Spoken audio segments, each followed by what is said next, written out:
Namaste, everyone. This is going to be our yin flow for this week.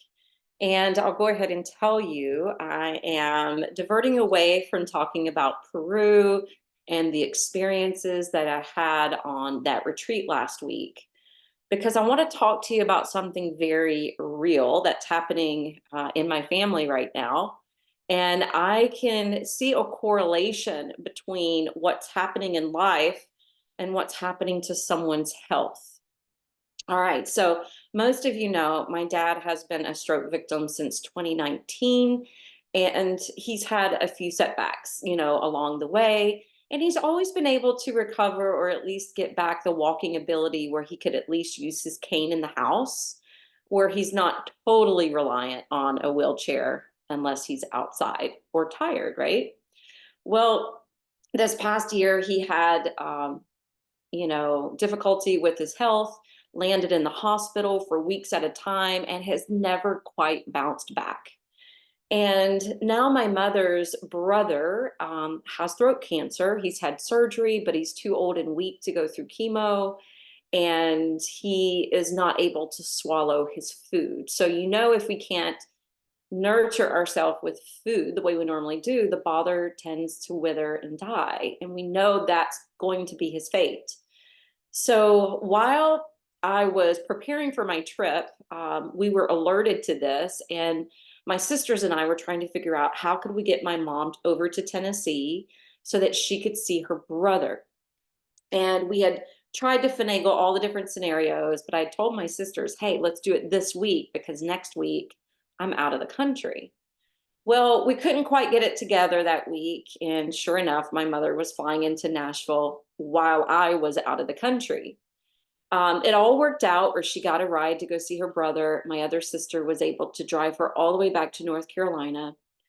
But two of my sisters that live in the same town as my parents, had to take over the 24-hour caregiving for my dad.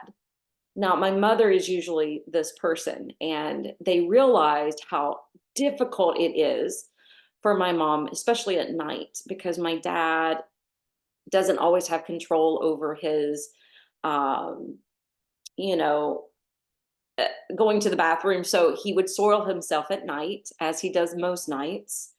And then he's a lot of dead weight, and you're having to change him and change his clothes and change the sheets and do the laundry.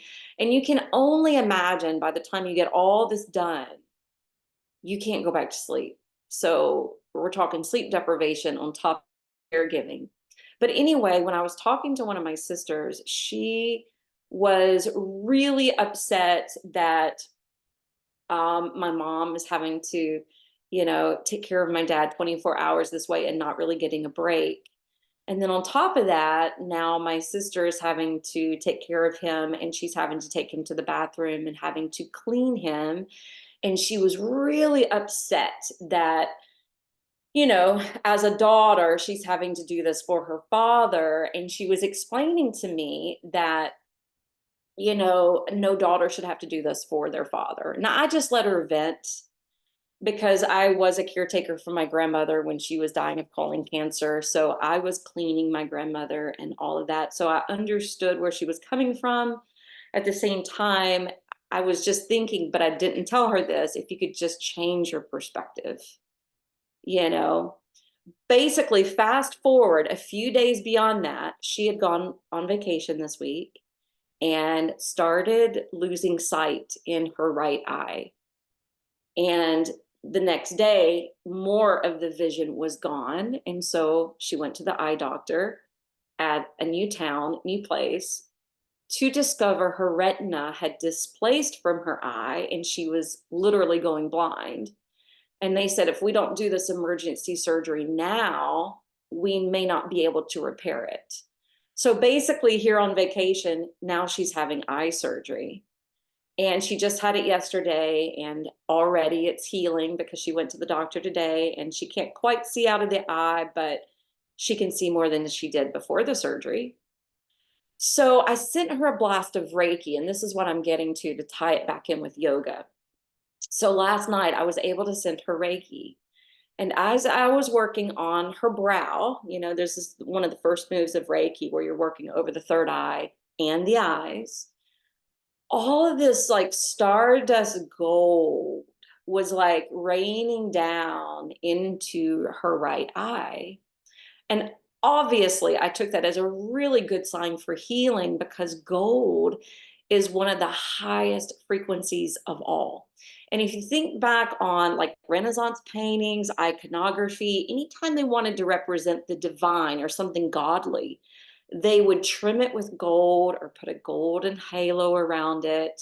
So, yes, I took this as a very positive sign. At the same time that I'm giving her this Reiki, as with anyone, I tend to get intuitive messages. And the intuitive message came in that this has occurred because she didn't want to see. She didn't want to see my father. She didn't want to see him in that vulnerability. She didn't want to see or take care of his private parts, right? And obviously, the doctor is telling her, well, this could be degenerative. This could be weak eyes. This could be due to age. This could be due to fluid, which there wasn't any fluid in her eye. But the message came through that this was also more than that. It was something energetic and emotional. And so this is what I want you to be contemplative about, because when we do the yin poses, when we start to be introspective, when we're doing that investigative work, the yogis will say, look to see what is the cause and see if you can find the root cause. And usually anything that happens at the physical layer is due to something energetic or emotional. So I'm going to leave you with two quotes before we get into our physical practice today. This first one is a famous quote from BKS Iyengar, who said, yoga does not transform the way we see things. It transforms the person who sees. Now, this next quote may seem a little bit paradoxical to what I just mentioned, but really they can coincide together. Dr. Wayne Dyer used to say, when you change the way you look at things, the things you look at change. And so we're going to be doing some poses today that will gather the energy towards the brow. This is the third eye center.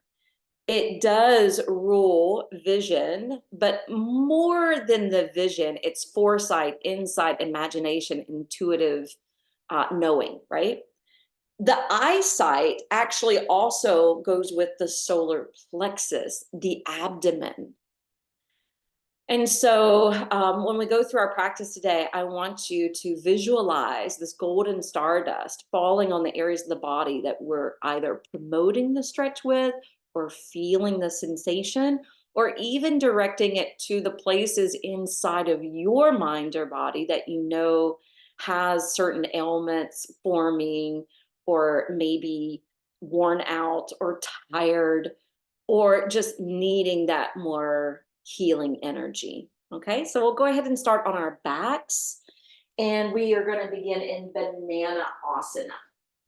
So that's the pose whenever we are supine, where the feet are going to walk over to the right corner of the mat, and then the arms go above so that we can swerve the upper body that way as well. Now attempt to keep both heels grounded, both sides of your seat grounded, as well as both shoulder blades.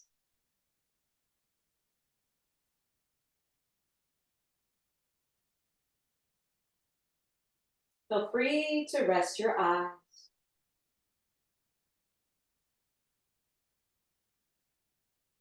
But bring command over the breath.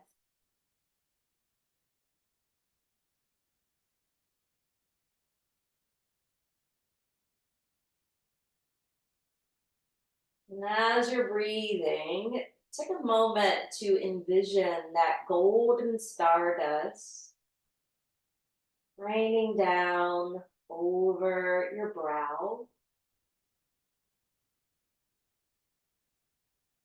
being sent to your eyes.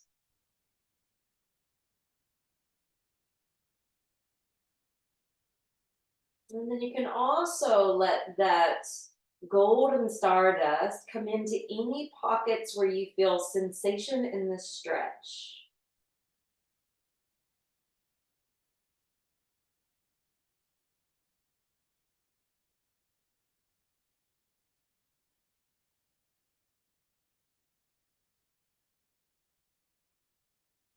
And there was a synchronistic moment last night when I was sending her Reiki. I had some music playing in the background that's usually titled Archangel Healing when you sleep. But what I've never noticed until that session last night is written underneath that in red, Heavenly Eyes, Meditative Mind. Heavenly Eyes, Meditative Mind. That music ended up being perfect for the energy work.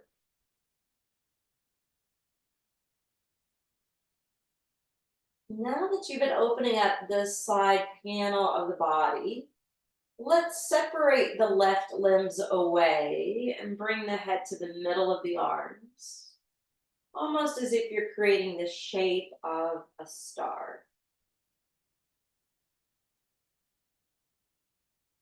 Now bring and inch your right leg a little closer to the center of your mat, and then pick up only your left limbs and take your left hand to hold the outer edge of your left foot. You're doing half happy baby on the left side. Your right arm is still overhead.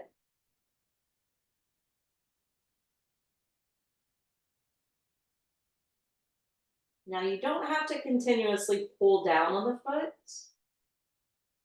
but you do want to do it enough where you really feel the effect of the pose, where you feel the stretch and circulation entering the hip. And then again, of course, you can imagine that golden stardust being sprinkled around this region.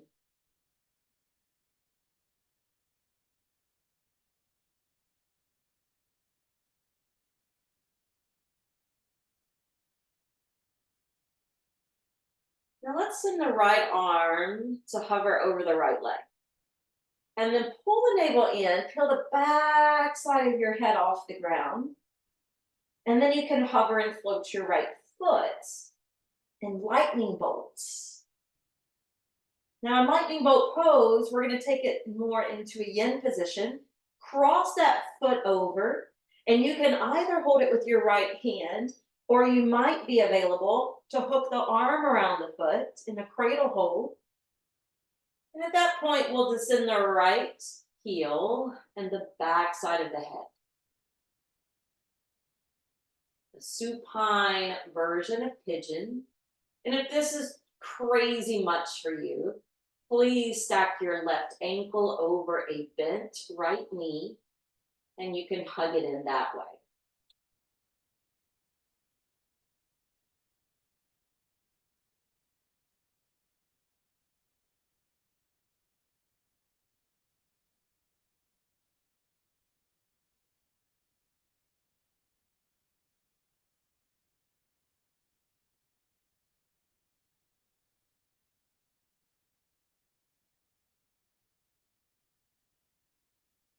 Few more breaths.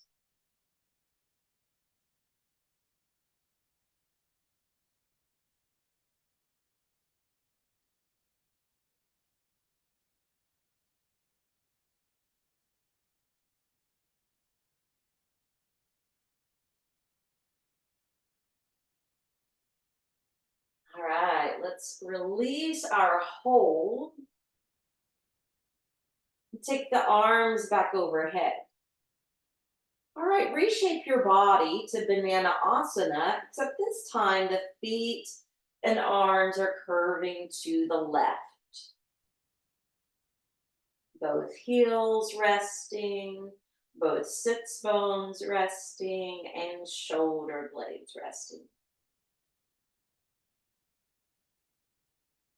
Tune in to see how it feels, similar or different than the previous side.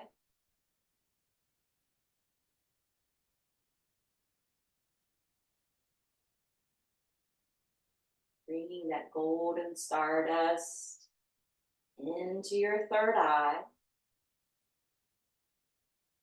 what we call the lens of our perception or the lens of our perspective.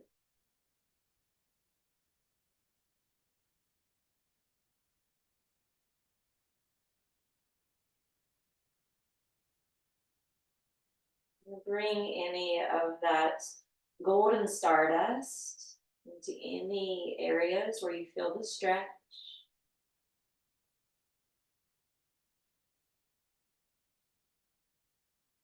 Maybe where you feel resistance.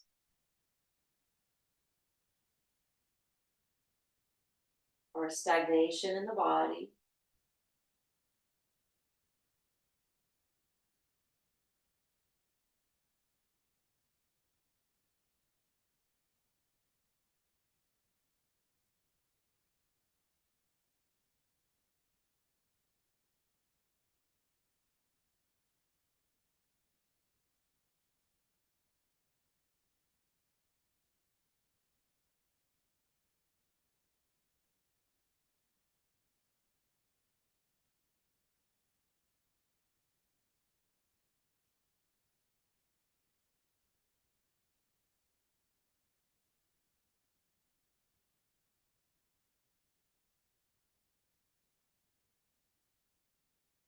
Let's separate the right limbs, come into that star shape position.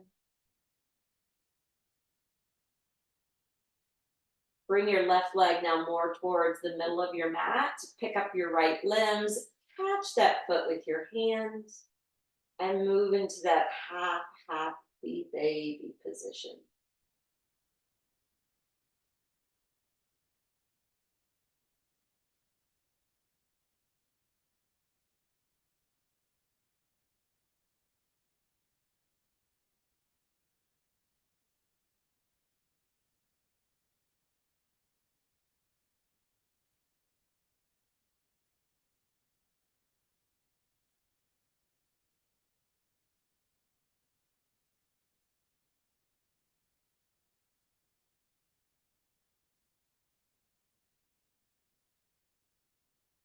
Slow, deep, rhythmic breathing.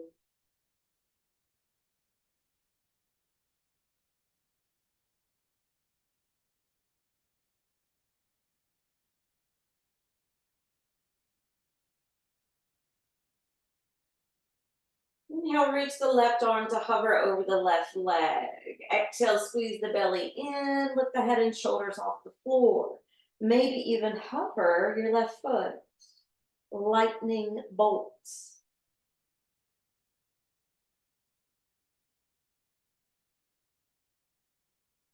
Bring the foot over, catch it with your hand or arm, and then sink your left foot and your skull back to the ground. Supine pigeon. If this is too much, do the half variation. Right ankle over left knee and hugging the left thigh towards you.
few more breaths.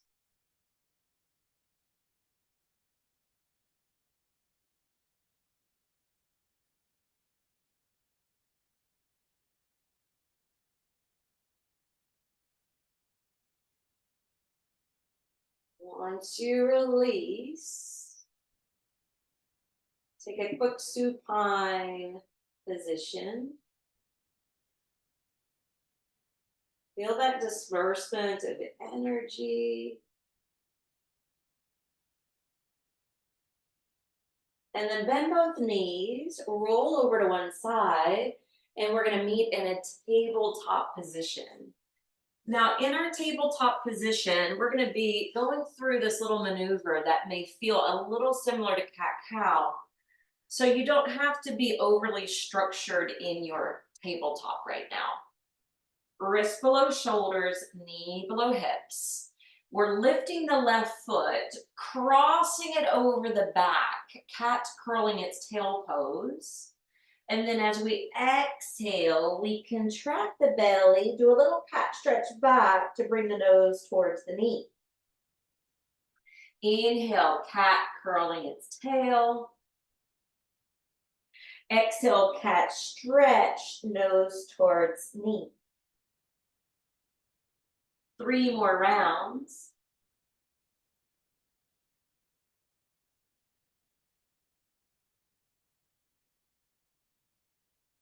Flowing with your breath. And last one.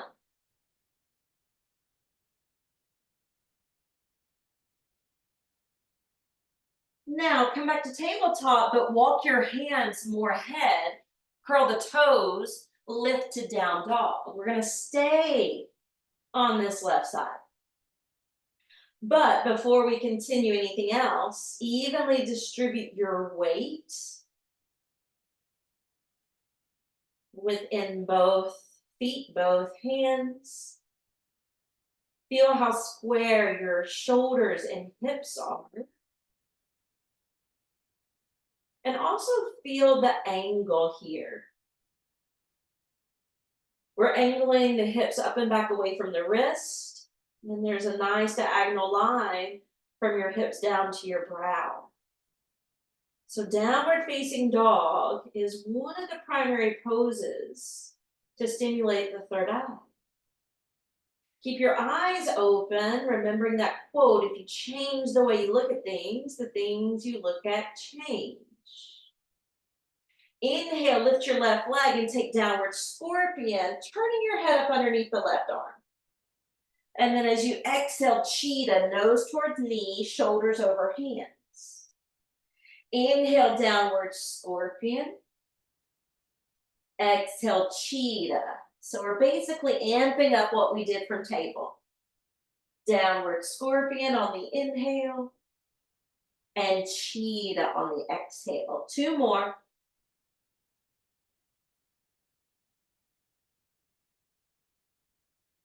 Last one. And this time after cheetah, lift your head and set the shin down behind your hands. Let your right leg slide back, and we're going to come on down to a sleeping swan. At this point, you can use any props. So, for instance, if you like a prop underneath your left hip, you can add it in. If you prefer a prop underneath your head, equally add it in.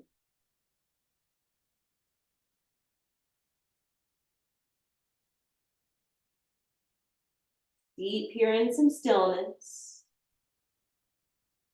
And do the inner investigative work.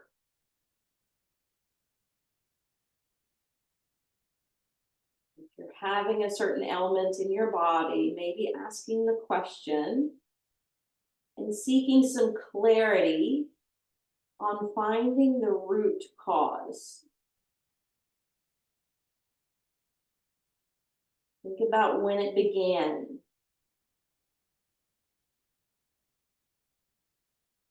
Think about the chakra it's related to. And if it concerns people, consider which side of the body it's showing up on. So, like for my sister, for instance, it was her right eye, and the right side is the masculine side. And she was just saying a few days prior to all of this happening how she did not want to see and how she felt really strong about not wanting to see what she saw. Right? There's a connection there.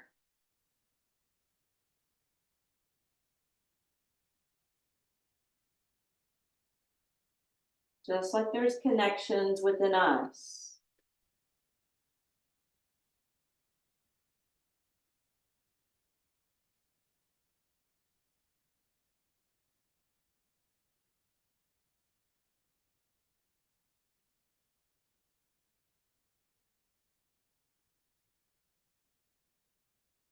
Be willing to look at it, all of it.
Exhale, gently start to build your way up. But we're going to take just a moment. Keep the hips sinking. Stay stacked on straight arms a second. Notice what else you're receiving here.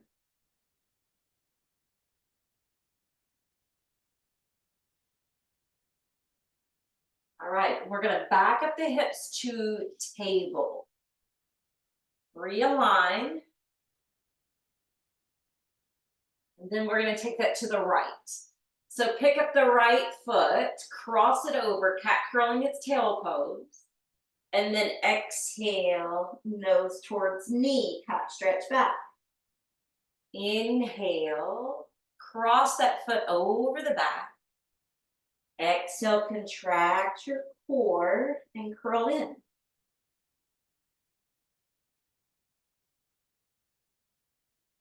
That's 3. Let's do 2 more.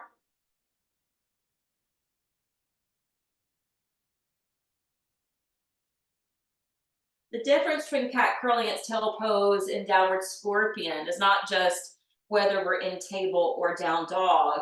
It's also whether the head is up or down. Let's walk the hands forward, curl the toes, and return to downward facing dog. So hold your downward facing dog. And as you're breathing, every exhalation, see if you can pump the belly in a tad bit more.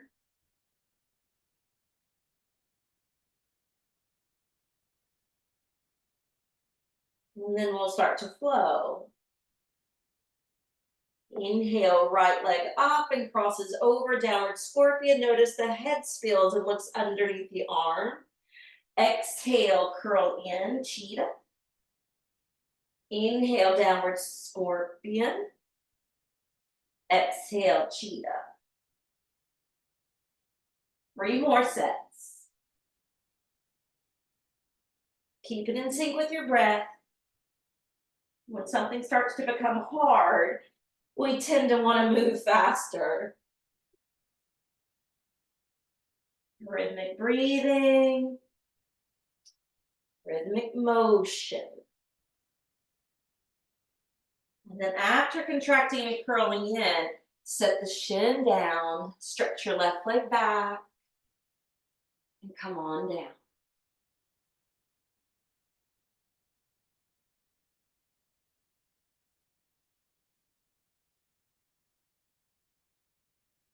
Again, observing the difference between the left and the right side.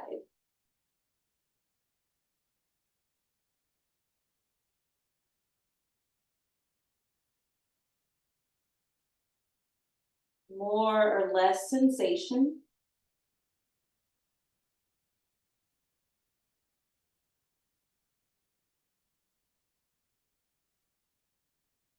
And then sprinkle that golden stardust. Direct it where you feel like you need it the most.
And your next inhale, let's slowly start to uplift and stack upon the hands.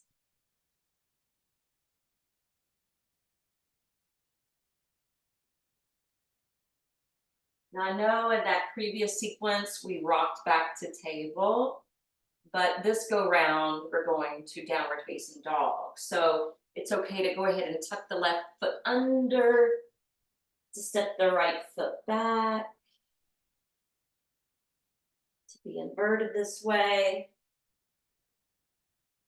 Because we're going to walk the hands towards the feet now, landing the heels, bending and softening the knees, and letting the upper body gravitate downward towards the earth. Feel free to nod your head, loosen your neck.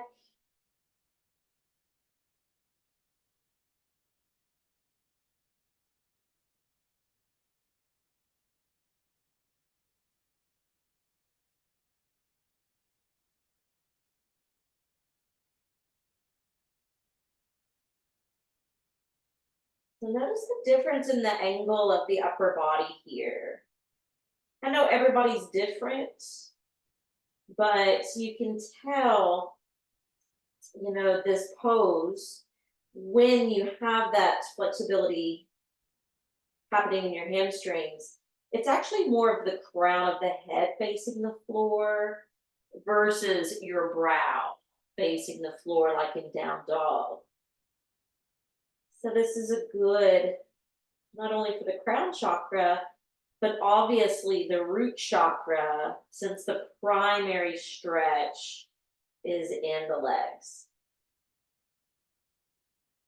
So you can imagine that's golden stardust being sprinkled down through the body, into your crown, through the backside of your legs.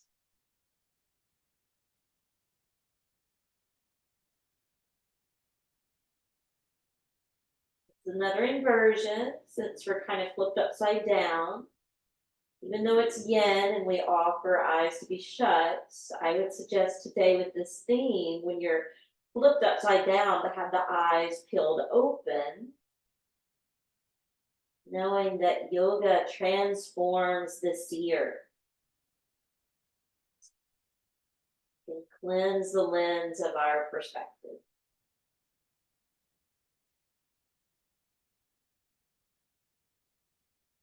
All right, we're going to walk the hands forward to come to the knees.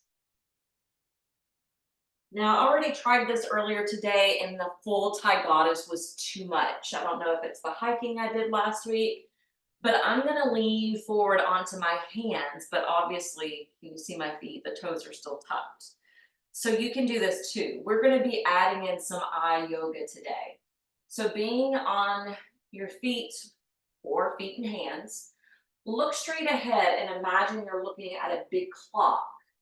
So if you shift your eyes up to look at 12, that's Urdhva Drishti, stay there and breathe.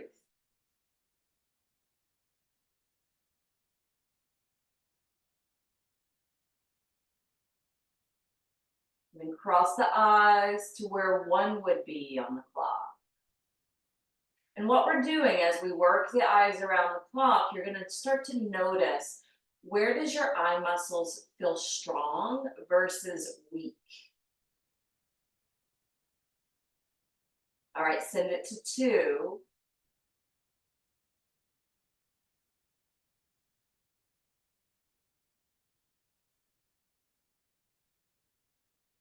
Now sharply through the right corner of the eyes to 3.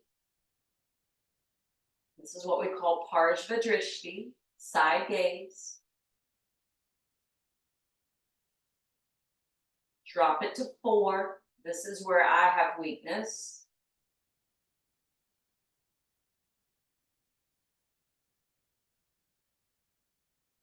To 5.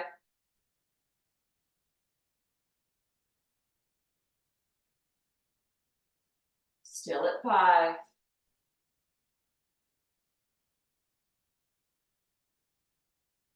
Now to 6, straight down, as though you're trying to gaze towards the tip of the nose. Keep it at 6. Lean forward, untuck your toes. Keep the gaze at 6. Sit back towards your heels and separate your knees. Keep the gaze at 6. Spin your hands to face your body and then take it to 7. Glancing over to where 7 would be. Testing the strength of your eyes. Now to 8.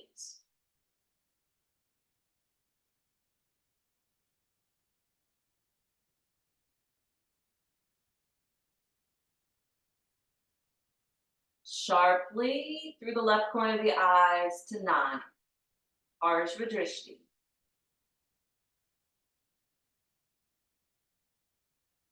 Up to 10.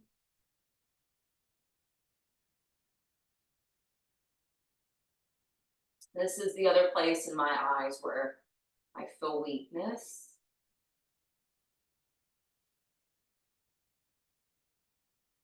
Into 11.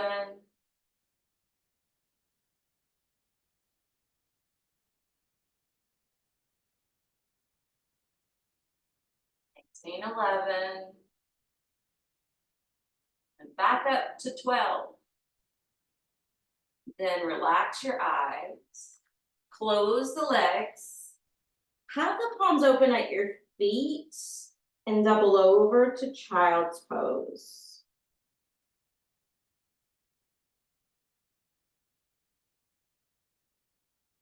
In child's pose, gaze up to 12.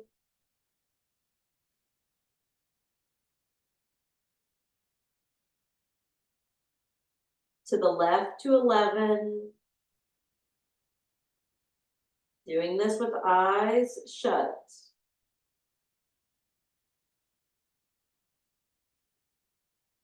To 10.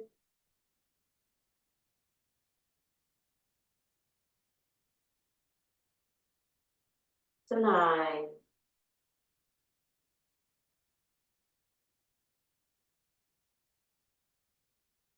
To 8.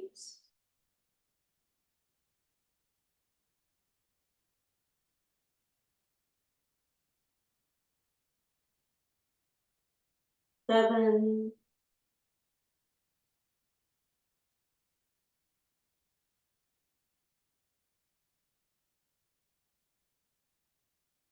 6.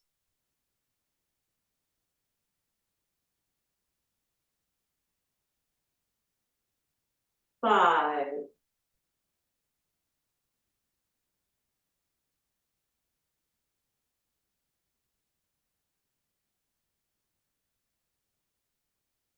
4.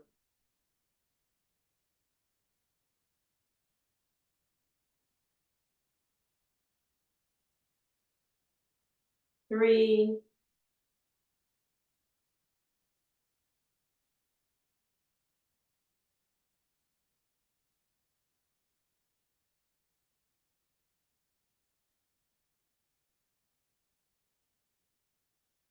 2.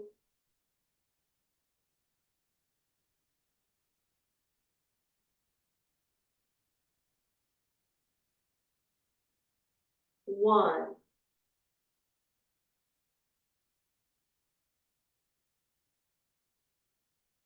Back to 12 and shoot your arms forward. Rock up to hands and knees. Open the eyes. Curl the toes. Return to downward facing dog. Now we're going to move it into some twists. So let's step the left foot forward and up between the hands. Ground the back heel. Float your arms up, keeping the front knee lunging, and erect the spine. All right, try to keep your lower body stable, especially that front knee. Revolve the twist to the left first, and then do the open twist to the right second. Inhale left. As you turn your head, look sharply through the corner of the eyes to 9. When you spin right, look sharply through the corner of the eyes to 3. And this way you're adding in your eye yoga.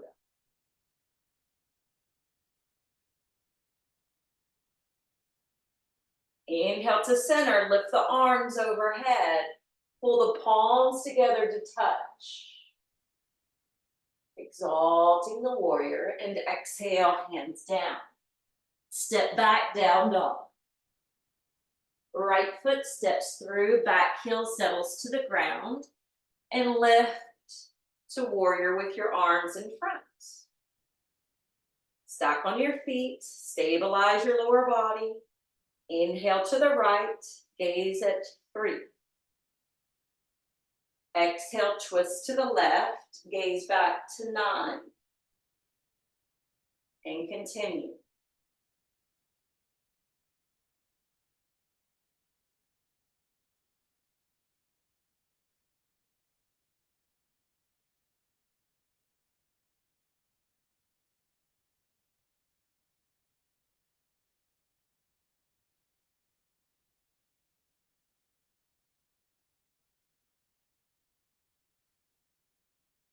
Inhale, front and center, arms lifting, palms together, look up.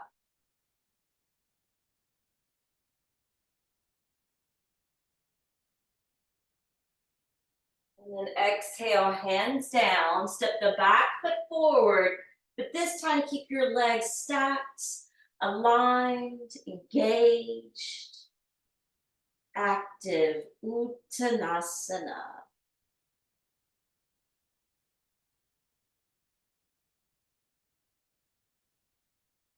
And then from here, bend the knees, bring yourself down to your back and hug the knees in.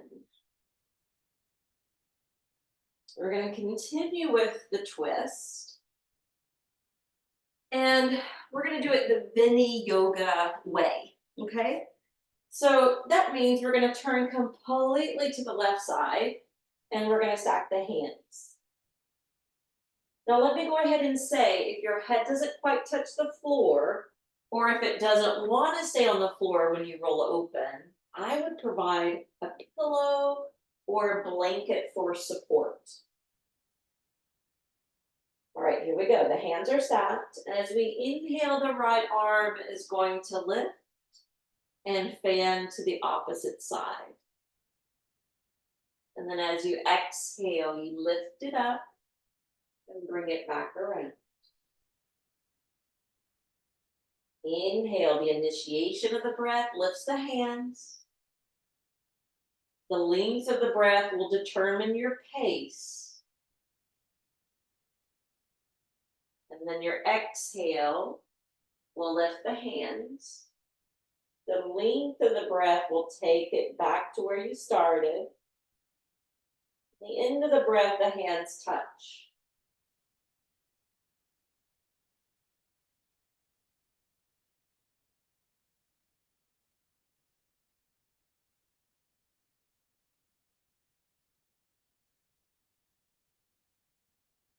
The next time you open into the twist, you're going to hold, remain, bring in that golden stardust.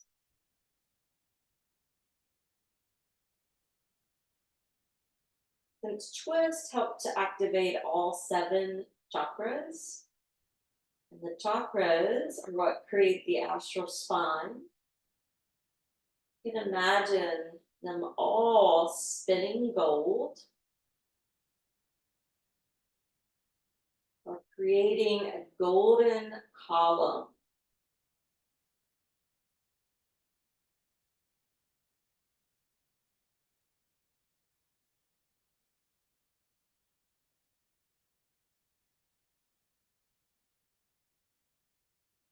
Draw your knees through the middle. Lift your left hands and roll to the right, resting on the right temple. Inhale, left arm lifts and opens you into the twist. And the exhale brings you out of the twist. The inhale is the entrance.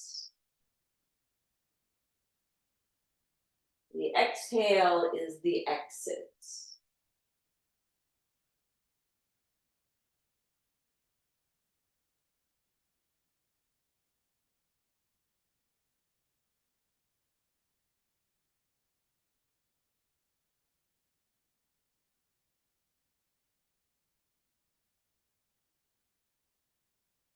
The next one, you create,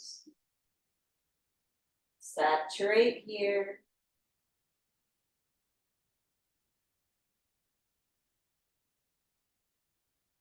Bring in that visualization.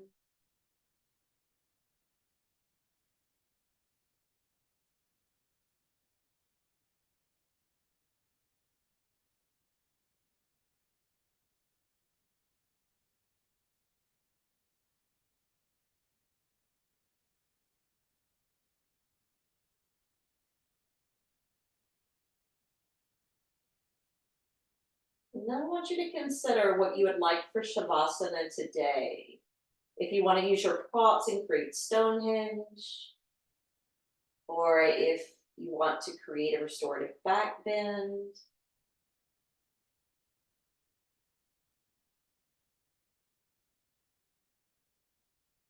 And if you need to gather props, you're going to unroll from the twist, sit yourself up, and then grab your items.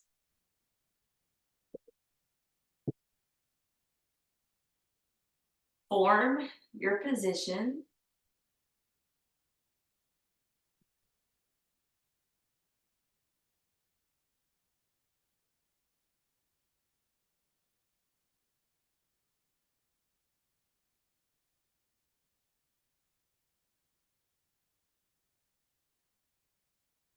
Relax and breathe.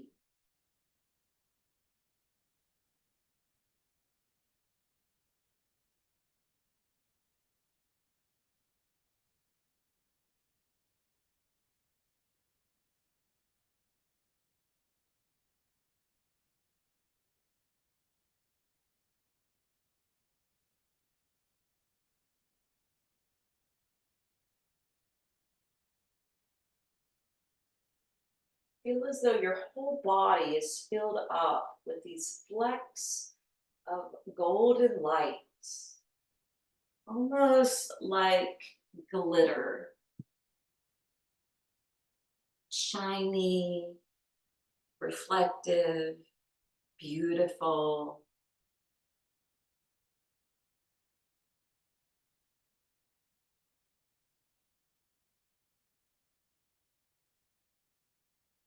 And then imagine it's still coming down into your brow. But it's dropping to the center of your head, to the pineal gland. And this little gland is said to hold some tiny crystals. Think of that as being like little golden nuggets. It is said it is shaped like a pine cone. So imagine the shape being like a pine cone, but it's glowing gold.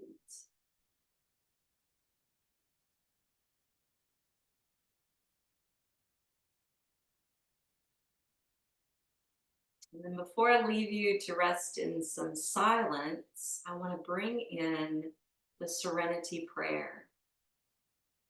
God, grant me serenity to change the things, or excuse me, God, grant me the serenity to accept the things I cannot change, the courage to change the things that I can, and the wisdom to know the difference.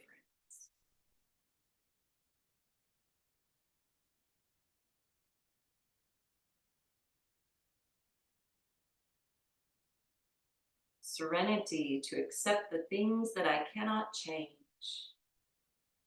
the courage to change the things that I can, the wisdom to know the difference.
Deepening the flow of your breath,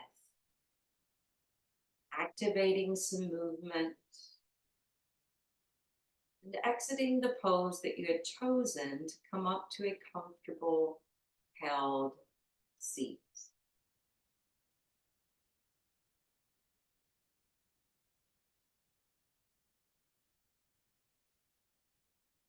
When you find your way here, bring your hands together to prayer position at your heart.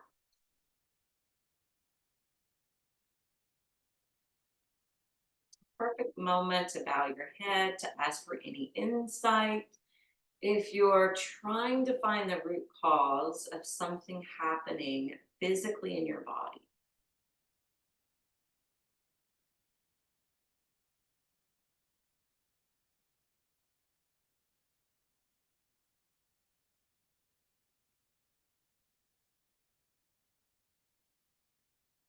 and trusting that answer will come.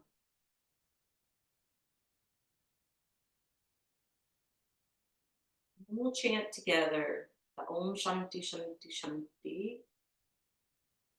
Take a deep breath in. Om Shanti Shanti Shanti.